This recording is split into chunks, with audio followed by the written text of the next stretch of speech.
बिहार में राजनीतिक सरगर्मी तेज हो चली है। चुनाव बहुत नज़दीक आ रहा है और ऐसे में हर रोज़ हम आपके लिए बिहार की राजनीति से जुड़ा एक मुद्दा लेकर आएंगे और उस पर विश्लेषण की कोशिश करेंगे, जानकारी आपको देंगे उस मुद्दे के आगे पीछे की वस्तु स्थिति है क्या और उसका क्या इम्पैक्ट पड़ने वाला, असर पड़ने वाला है। आज इसकी हम शुरुआत करें, हमारे साथ प्रभात जी मौजूद हैं और आज का मुद्दा भी बहुत ही स्पेशल मुद्दा है। इस मुद्दे ने बिहार में खलबली मचा दी है। ये मुद्दा है वोटर लिस्ट की सघन चेकिंग की। जी हाँ, स्पेशल इंटेंसिव चेकिंग की समीक्षा की जा रही है, जिसे लेकर पक्ष विपक्ष बयान पर बयान दे रहा है। तो आखिर चुनाव आयोग ऐसा क्यों कर रहा है, विपक्ष इसका विरोध क्यों कर रहा है, सत्ता पक्ष की इस पर प्रतिक्रिया क्या है, और अगर ये इन्वेस्टिगेशन होता है, समीक्षा की जाती है, तो इसका वोटर्स की संख्या पर, मतदान पर क्या असर पड़ जाएगा। सबसे पहले तो प्रभात जी ये बताइए कि ये है क्या, क्या इससे पहले कब हुआ था, वोटर लिस्ट को चेक कब किया गया था और बवाल क्यों है। मेन का देखिए, ये SIR स्पेशल इंटेंसिव रिवीजन, मतलब जिसको आपने हिंदी में सघन पुनरीक्षण का शब्द दिया है। बेसिकली ये एक रूटीन प्रोसेस है कि वोटर लिस्ट भाई 5 साल का एक टर्म होता है कि 5 साल में विधानसभा या लोकसभा के चुनाव होते हैं।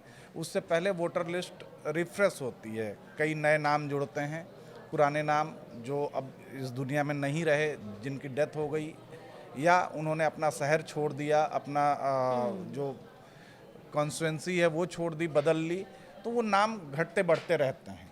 ठीक है, तो इसी तरह की एक प्रक्रिया है, लेकिन इसको इस बार नाम दिया गया है सघन पुनरीक्षण का, जो SIR है इनका। तो ये प्रक्रिया थोड़ी सी अलग है। मतलब एक रूटीन प्रोसेस होता है कि आपने अगर मान लीजिए कि आप अगर झारखंड की मूल निवासी हैं या उत्तर प्रदेश की मूल निवासी हैं, आप माइग्रेट होकर दिल्ली आ गई या आप माइग्रेट होकर पश्चिम बंगाल चली गई या महाराष्ट्र चली गई, तो आप अपने जो पुराना वोटर लिस्ट है उससे अपना नाम कटवाएंगी, नए जगह पे आप जाएंगी तो आप जुड़वाएंगी। ठीक है। इस बार इससे थोड़ा सा आगे बढ़ के भाई 2003 में बिहार में आखिरी बार स्पेशल इंटेंसिव रिवीजन हुआ था 1 जनवरी 2003 को। 22 साल के बाद फिर से ये शुरू हुआ है। अब चुनाव सिर पे हैं, अक्टूबर नवंबर में चुनाव होने वाले हैं और ये शुरू किया गया है 1 जुलाई से। 1 जुलाई से 25 जुलाई तक जो बूथ लेवल ऑफिसर्स हैं वो घर घर जाएंगे और एक प्रेस्क्राइब्ड फॉर्मेट पे एंट्री करेंगे। वो लाके 25 जुलाई के बाद वो जमा होगा। 1 अगस्त को इलेक्शन कमीशन इसका ड्राफ्ट, वोटर लिस्ट का ड्राफ्ट पब्लिश करेगा। ठीक है। और किसी भी वोटर के पास 31 दिन का समय है, 1 अगस्त से लेके 31 अगस्त तक का, कि आप उसमें अगर आपका नाम छूट गया है या गलत तरीके से हटा दिया गया है या किसी का गलत तरीके से जोड़ दिया गया है, तो उस पे आपत्ति दर्ज करा सकते हैं 1 सितंबर। यहाँ तक तो लग रहा है कि कुछ भी गलत नहीं है, ये प्रोसेस है जिसका पालन हो रहा है। फिर क्यों विपक्ष सवाल कर रहा है, क्यों तेजस्वी कह रहे हैं कि 60% लोगों को अपनी नागरिकता साबित करनी पड़ेगी। इसमें नागरिकता साबित करने की बात कहाँ से आई? जी देखिए, इसमें जो टर्म्स एंड कंडीशंस रखे गए हैं, तेजस्वी शायद उसी की तरफ इशारा कर रहे हैं। मतलब इसमें अभी जब मैं चेक कर रहा था तो ये तो जो चीज़ें मैंने बताई आपको कि 2003 में इससे पहले भी हुआ था। 1 जनवरी 2003 की लास्ट वोटर लिस्ट अपडेशन जो और उसे भी बेस बनाने का विरोध हो रहा है कि क्यों? उसको बेस बनाया गया है। तो 1 जनवरी 2003 के वोटर लिस्ट में जिन भी वोटर्स का नाम है उनको अपने किसी उसके लिए सबूत देने की ज़रूरत नहीं है, कोई दस्तावेज देने की ज़रूरत नहीं है। 1 जनवरी 2003 के वोटर लिस्ट में जिनका नाम है, ऐसे वोटर्स की संख्या करीब 5 करोड़ के आसपास है। तो 5 करोड़ लोग तो वो सेफ हैं, उनको कोई दिक्कत नहीं होने वाली है, ना ही उनको कोई अपना कोई नया दस्तावेज देना है, नए सिरे से देना है।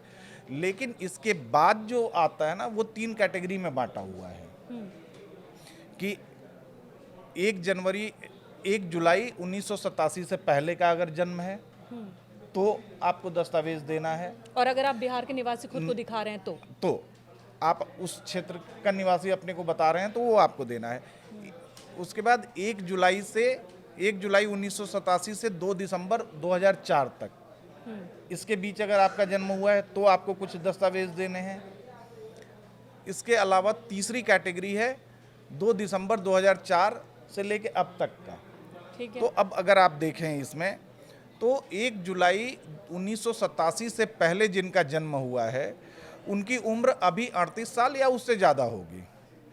ठीक, मतलब वो वैलिड वोटर हैं, उनको अपना नाम अगर जुड़वाना है तो कुछ दस्तावेज देने हैं। वो दस्तावेज भी क्या देने हैं मैं बताऊंगा, और उस पर विवाद क्यों हो रहा है ये भी मैं बताऊंगा। लेकिन पहले ये आप समझ लीजिए कि जो 1 जुलाई 1987 से पहले पैदा हुए 38 साल या उससे ज़्यादा की उनकी उम्र होगी। 1 जुलाई 1987 से लेके 2 दिसंबर 2004 तक जो लोग जो एक टाइम फ्रेम दिया है इलेक्शन कमीशन ने, उनमें 21 से 38 साल के बीच के लोग होंगे। और 2004 के बाद जिनका जन्म हुआ है तो वोटर राइट आपको 18 साल पे मिलता है, तो 18 से लेके 21 साल तक की आपकी उम्र होगी।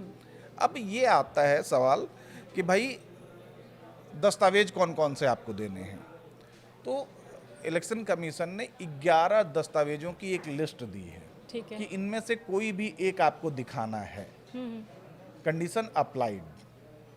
कंडीशन अप्लाइड क्या है कि 1987 जो मैंने टाइम फ्रेम आपको बताया कि 1 जुलाई 1987 से पहले जिनका जन्म हुआ है उनको अपने जन्म तिथि या जन्म स्थान को स्थापित करने वाला, उसको स्टैब्लिश करने वाला एक कोई डॉक्यूमेंट देना है। जैसे मैट्रिक सर्टिफिकेट या मैट्रिक का सर्टिफिकेट है, पासपोर्ट है, या जन्म प्रमाण पत्र है, या मूल निवास प्रमाण पत्र जिसको डोमिसाइल कहते हैं, वन अधिकार पत्र है, या खतौनी जिसको कहते हैं कि जमीन या घर का प्रमाण पत्र माना जाता है, फैमिली रजिस्टर है, या सरकार केंद्र या राज्य सरकार की तरफ से जारी कोई प्रमाण पत्र, या पेंशन पेमेंट ऑर्डर पीपीओ जिसको कहते हैं वो हो। अब ये बताइए जो लोग 2003 के वोटर लिस्ट में नहीं हैं जी, और बिहार के रहने वाले भी नहीं हैं जी, वो बाहर से बिहार में आकर बस गए, उन्हें भी एक लंबा वक्त हो गया, वहाँ का के नागरिक अब वो हो गए, वोटर आईडी कार्ड के हकदार हो गए, उन्हें क्या पेपर देना है? अब इसमें आ रहा है कि अगर आप इससे पहले जो 1987 से पहले का मैंने बताया, ठीक है, 1 जुलाई 1987 से 2 दिसंबर 2004 के बीच अगर है तो आपको अपने डेट ऑफ बर्थ और प्लेस ऑफ बर्थ के साथ साथ पेरेंट्स में से किसी एक का डेट ऑफ बर्थ या प्लेस ऑफ बर्थ का प्रमाण पत्र देना होगा, कोई दस्तावेज देना होगा। आपका तो ऑलरेडी दिया जा रहा था, तो भारत में अब कहीं का भी हो सकता एक है? जुड़ गया, एक भारत और में जुड़ कहीं गया, का भी हो सकता है? कहीं का भी हो सकता है। लेकिन आप भाई जब वहाँ हैं, बिहार वहाँ में रह 5 रहे साल कम से हैं, कम बिहार रहे। में आप रह रहे हैं, आप भाई कोई सरकारी जॉब में है या कोई प्राइवेट जॉब में है, वो दिल्ली से बिहार जाके रह रहा है, मान लीजिए पटना ही किसी ने पोस्टिंग ले ली, कोई बंगाल से आके पटना में जॉब कर रहा है, उसको वोट डालना है। तो ये, लेकिन आपको ये साबित करना होगा कि भाई हमारा मूल निवास का प्रमाण पत्र ये है, हम यहाँ रह रहे हैं, बंगाल के निवासी हैं या केरल के हैं या तमिलनाडु के हैं, ये। इसके अलावा 2004 के बाद वाला जो कंडीशन है कि 2004 के बाद अगर आप पैदा हुए हैं तो उसमें आपको अपने डेट ऑफ बर्थ या प्लेस ऑफ बर्थ के साथ साथ पेरेंट्स में दोनों का, पहले में था कि किसी एक का, 1987 से 2004 के बीच किसी एक का, लेकिन 2004 के बाद से दोनों का, दोनों पेरेंट्स का सर्टिफिकेट आपको देना होगा, दस्तावेज आपको देना होगा। अब इसमें जो परेशानी क्या है? परेशानी जो है, आप एक बात बताइए। तो बहुत बड़ी बात कह दी उन्होंने, कहा कि 2024 में लोकसभा चुनाव हुआ तो क्या वो भी अप्रवासी बिहारियों ने वोट कास्ट कर दिया? नहीं, देखिए इसमें अप्रवासी बिहारियों की बात नहीं है, ये बेसिकली नागरिकता वाली भी बात नहीं है। बेसिकली जब आप इसको देखेंगे कि तो चुनाव आयोग का जो तर्क है, चुनाव आयोग अपना ये दे रहा है कि भाई कई लोग रोजगार की तलाश में, पढ़ाई लिखाई के लिए आप या सेटलमेंट के लिए आप बिहार से बाहर निकल गए हैं। बिल्कुल। मैं अगर बताऊं तो मैं भी बिहार से बिलोंग करता हूं, लेकिन लास्ट बिहार में मैंने वोट कब डाला होगा मुझे याद नहीं है, आपने कब डाला होगा आपको याद नहीं है। लेकिन अगर मेरा नाम है तो वैसे है नहीं, लेकिन मैं यही कह रहा हूँ कि अगर मेरा नाम है तो क्यों होना चाहिए भाई वहाँ मेरा नाम? जब मैं वहाँ वोट कास्ट नहीं कर रहा, वहाँ रह नहीं रहा, तो मेरा नाम क्यों होना चाहिए? चलिए अब ये जो मूल मुद्दे पे आए हैं तो बात कर लेते हैं। दरअसल विपक्ष का ये कहना है और डर भी है कि ऐसा करके चुनाव आयोग सरकार के इशारे पर उन वोटर्स को हटाने की कोशिश में है जो वोटर्स विपक्षी दलों के हैं, और इस तरह से जब चुनाव होगा तो वो फेयर नहीं होगा। ये डर क्यों है उन्हें? जी देखिए, अब भी अगर आप देखें तो मोटा माटी एक लिस्ट जो समझ में आती है कि 8.5 करोड़ वोटर हैं बिहार में ठीक। रजिस्टर्ड। चुनाव आयोग ने खुद ही जब इंडिया ब्लॉक की मीटिंग वेडनेसडे को इंडिया ब्लॉक के लीडर्स जब चुनाव आयोग से मिलने गए थे, तो चुनाव आयोग ने खुद भी एक तर्क दिया कि भाई माइग्रेशन, सेटलमेंट, रीसेटलमेंट और इन सब चीज़ों को मिला के मोटा मोटी 20% का एक आंकड़ा बैठता है। ये आंकड़ा जो कितना होता है 20%? 20% मतलब आप अगर 8.5 करोड़ का है तो 1,70,80,00,000 के आसपास का ये आंकड़ा है। इतने लोग मतलब इतने लोग लिस्ट से बाहर हो होंगे, सकते हैं। हो सकते हैं। और ये बड़ा नंबर ये है। एक स्पेकुलेशन है। अभी हो सकता है कि आप ग्राउंड पे जाएं तो ये 20 से बढ़ के 25% भी हो सकता देखिए है, लोकसभा 30% भी हो चुनाव सकता है। में 56 पॉइंट समथिंग % वोटिंग हुई थी जी। और यहाँ 20% अगर लिस्ट से बाहर हो जाते तो एक बड़ा नंबर है ये। बिल्कुल, यही तो तेजस्वी का तर्क तो यही है ना कि भाई अगर वोटर लिस्ट में इतनी बड़ी एनामली थी तो फिर लोकसभा से पहले क्यों नहीं किया गया, या लोकसभा के तुरंत बाद क्यों नहीं आपने शुरू किया? तो क्या कम समय की वजह से ये और दूसरा एक ये है कि ये चुनाव से ऐन पहले क्यों? क्या 25 दिन में या 23 दिन में ये पॉसिबिलिटी बनती है कि बिहार जैसे बड़े राज्य, मतलब आबादी भी बड़ी है और एक आकार भी, क्षेत्रफल भी बड़ा है, और जबकि वो भी मानसून का सीजन चल रहा है कि आधा बिहार बाढ़ से परेशान हो, तो उस वैसे बीच आप कैसे करेंगे? ये सर्वे होगा कैसे? अगर आप माने तो अभी बिहार में 8.5 करोड़ वोटर्स जो मनमानी कर रहे हैं या आशंका पूरी तरह से नहीं, पहले नहीं है। एक आंकड़ा मैं यहाँ जोड़ दूं आपके सामने, उसके बाद फिर मैं आगे बढ़ूंगा आपके सवाल पे कि 8.5 करोड़ वोटर्स बताए जा रहे हैं बिहार में। 8.5 करोड़ में से 60% वोटर्स, जो करीब करीब 5 करोड़ के आसपास एक संख्या बनती है, वो 40 साल या उससे ज़्यादा के हैं, जो हमने पहले जिक्र किया। तो 40 साल या उससे ज़्यादा के हैं, उनके पास कौन सा, जो लोग मान लीजिए कि प्रमाण पत्र, आधार आपने नहीं रखा है इस लिस्ट में, आधार इस लिस्ट में नहीं है। गांव के जो लोग हैं, जो 70 साल 80 साल के हैं या 60 साल के हैं, 65 साल के हैं, जिन्होंने ज़िंदगी में कभी नौकरी नहीं की, उनके लिए कौन सा दस्तावेज आएगा भाई? पासपोर्ट क्या उनके पास है? क्या उनके पास 10th का सर्टिफिकेट है? तो इसका कोई तर्क है चुनाव आयोग के पास कि आधार को क्यों नहीं रखा गया? आधार के लिए तर्क वही जो बना बनाया तर्क है कि आधार आपकी पहचान का दस्तावेज नहीं है, आपके निवास का दस्तावेज नहीं है। यही तर्क दिया जाता है ना कि भाई आधार कंफ्यूज रहती है, कहीं भी जाए आधार की जरूरत है, लेकिन जब उन्हें खुद को साबित करना है तो आधार नहीं है। अब इसके बाद आप मतलब अगर आप देखेंगे इस लिस्ट और इन सब में, तो कई जगह ये लगता है कि भाई इसकी टाइमिंग पे जो विपक्ष सवाल उठा रहा है, इसकी टाइमिंग और इसके तौर तरीकों पे, कि एक तो 25 दिन का समय पर्याप्त नहीं है किसी के लिए भी कि एक बड़े स्टेट में ये ऐसा सर्वे आप कर सकें। दूसरा कि जो तरीके अपनाए गए हैं, अब भाई किसी को दस्तावेज, अगर मान लीजिए कि मुझे ही फैमिली रजिस्टर अपना क्रिएट करना हो, या घर का प्रमाण पत्र लेना हो, या लैंड पोजीशन सर्टिफिकेट लेना हो, तो कोई भी सरकारी डिपार्टमेंट जो है 25 दिन में मुझे कोई सर्टिफिकेट नहीं देने जारी करने वाला। वो प्रक्रिया लंबी होगी। तो ऐसे में अब आगे क्या विपक्ष का दबाव इतना ज़्यादा है कि चुनाव आयोग अपना कदम पीछे खींचे? नहीं, देखिए ये मुझे नहीं लगता कि ये चुनाव आयोग अपना कदम पीछे खींचेगा।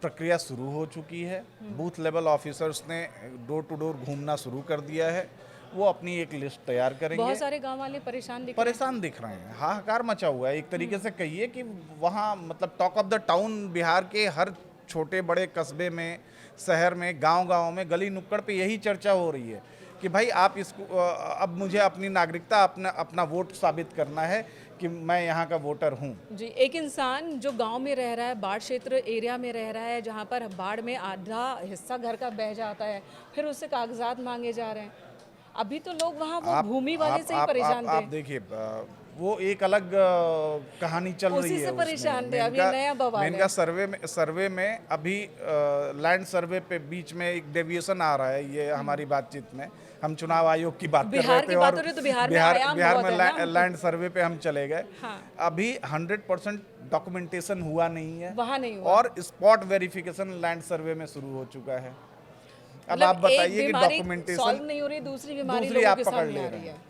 एक अभी बड़ा दिलचस्प आंकड़ा मैं पढ़ रहा था, खुद चुनाव आयोग भी मानता है कि बिहार में करीब 2 करोड़ 90 लाख एक बड़ा अमाउंट है, बड़ी संख्या है, बड़ा 2 नंबर करोड़ है 90 ये लाख। वोटर। 2 करोड़ 90 लाख वोटर्स प्रवासी हैं। प्रवासी कैसे हैं?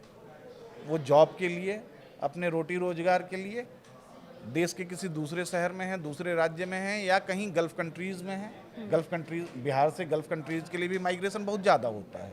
हाँ। खास तौर पे जो पूर्वांचल वाला हिस्सा है, जो भोजपुरी बेल्ट है, छपरा सिवान गोपालगंज का, हाँ, आप उसमें थोड़ा बहुत समस्तीपुर मुजफ्फरपुर वाला इलाका भी मिला लीजिए, तो एक बड़ा नंबर जो है वो गल्फ कंट्रीज की तरफ माइग्रेट करता है रोटी रोजगार के लिए। वोटिंग के बाद बहुत कम लोग ही आ पाते हैं वो उनमें से। साल में एक बार छुट्टी लेके आता है या 2 साल में एक बार छुट्टी लेके आता है। वो कोशिश करता है कि मैं वोट के टाइम पे जाऊं, कि वोट भी कास्ट करें आऊं। भाई उसका राइट है, आप रोक नहीं सकते ना उसको। यहाँ पंजाब, हरियाणा, राजस्थान, गुजरात, गाड़ियों में भर भर के लोग नोएडा, दिल्ली में आप देखिए कि प्रवासी बिहारियों की संख्या कितनी है। तो ये जो 2 करोड़, अब अगर आप ये साबित कैसे करेंगे? ऐसा सर्वे आप कर रहे हैं, और ये लोग अभी वहाँ हैं ही नहीं, खुद को बताने के लिए कि मैं हूँ। तो आप तो मतलब ये सीधे 2 करोड़ 90 लाख आप माइनस करके मान के चले हम। अगर आपके ये तरीके हैं सर्वे के, तो हम ये तो मान के चल सकते हैं ना कि 2 करोड़ 90 लाख बाहर हो जाएंगे। मतलब 8.5 करोड़ में 2 करोड़ 90 लाख अगर माइनस हो गए, तो मतलब 5 करोड़ वोटर आपके 5.5-6 करोड़ तो आप वोटर भी सर्वे पे बचेंगे। ही सवाल उठा रहे हैं, समीक्षा पे ही सवाल उठा रहे हैं। समीक्षा पे सवाल नहीं है मेन का, लेकिन समीक्षा की टाइमिंग पे एक बड़ा सवाल तो बनता है। हाँ, देखिए वैसे भी इस तरह के जो सर्वे होते हैं ये पहले भी होती रही हैं, समीक्षाएं पहले होती रही हैं, ये हमारे नियम का हिस्सा है, जब चुनाव संबंधी जो प्रक्रिया है उसका हिस्सा है। लेकिन एक बार भी अगर समीक्षा होती है तो कम से कम 6 महीने से 1.5 साल का वक्त लगता है। यहाँ कुछ दिनों में सर्वे की बात हो रही है, समीक्षा की बात हो रही है, और यहीं से शंका 25 दिन सिर्फ 25 दिन में बिहार जैसे स्टेट में समीक्षा की बात हो रही है, जिसकी वजह से ही शंका बहुत ज़्यादा है नियत को लेकर के।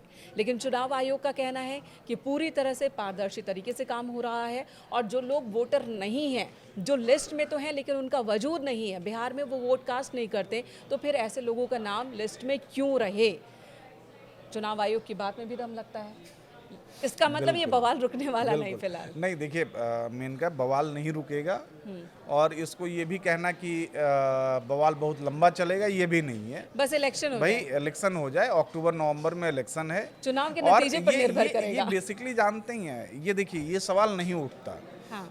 अभी आपसे बात करते करते मेरे मन में एक ख्याल आया, अक्टूबर नवंबर का टाइम ऐसा होता है जब बिहार की जो माइग्रेटेड पॉपुलेशन है वो मैक्सिमम अपने घर वापस आती है, मतलब बिहार वापस आती है। दिवाली, छठ और फसल की कटाई का सीजन, जी ठीक है। तो अब जो मतलब आरजेडी, कांग्रेस और बाकी जो दल हैं छोटे बड़े, इनको डर यही लग रहा है कि भाई हमारा वोटर आएगा तो, लेकिन वोट लिस्ट में नाम नहीं होगा, वोटर लिस्ट में नाम नहीं होगा, वो वोट कास्ट नहीं कर पाएगा। जी। मतलब सीधे उनके वोट बैंक में सेंधमारी हो सकती है। प्रभा जी, ज्यादातर लोग जो माइग्रेट होते हैं मजदूरी के लिए खासकर, उसमें निचले तबके के, पिछड़े वर्ग के ही लोग होते हैं जो वोटर माने जाते हैं। आरजेडी के कोर वोटर माने जाते हैं, लेफ्ट, यानी कि कुल मिलाकर महागठबंधन। बिल्कुल और यही डर है। आप देखिए उसमें एक दूसरे पैटर्न पे जाइए कि जो लोग बिहार से माइग्रेट हुए हैं पढ़ाई लिखाई और बाकी चीज़ों के उसमें, तो जो लोग सर्विस क्लास वाले हैं, जो जॉब कर रहे हैं, वो उन्होंने अपना सेटलमेंट कर लिया, तो धीरे धीरे वो अपना दस्तावेज भी वहाँ का बना लेते हैं, और के बन वो लोकल दस्तावेज अपने बना लेते हैं, और बहुत कम परसेंटेज जो लौटते हैं इलेक्शन के वक्त आते हैं। लेकिन ये जो मतलब मेहनत कश जो तबका है, जो रोटी रोजगार के लिए बाहर निकला हुआ है, ये उसको- जरूर आते हैं। ये अपना दस्तावेज ट्रांसफर नहीं कराते ना। भाई इनका वोट आप किसी से पूछ लो, अगर आपको नोएडा में 4 रेहड़ी वाले में से मुझे 2 लगता है बिहारी अब अगर आपने मिलते सही हैं, एकदम सही मुद्दा ये बताया, दर्शकों के सामने रख दिया कि दरअसल ये जो बड़ी आबादी है, वोटर्स की बड़ी संख्या है, ये वो वोटर्स हैं जो कि वोट कास्ट करने आते हैं। ये पिछड़े तबके से जुड़े हुए हैं जो कि आरजेडी का वोट बैंक माना जाता है, महागठबंधन का वोट बैंक माना जाता है, और इनके छिटक जाने का डर है जिसकी वजह से बवाल ज़्यादा है। बिल्कुल बिल्कुल। चलो देखते हैं आगे क्या क्या होता है। बहुत बहुत धन्यवाद इस वक्त Thank you, चर्चा के मेनका। लिए, और आगे भी बिहार से जुड़े राजनीतिक मुद्दे पर हम इसी तरह से विश्लेषण जारी रखेंगे। कोशिश रहेगी कि रोज़ बैठें। बिल्कुल। धन्यवाद। Thank you.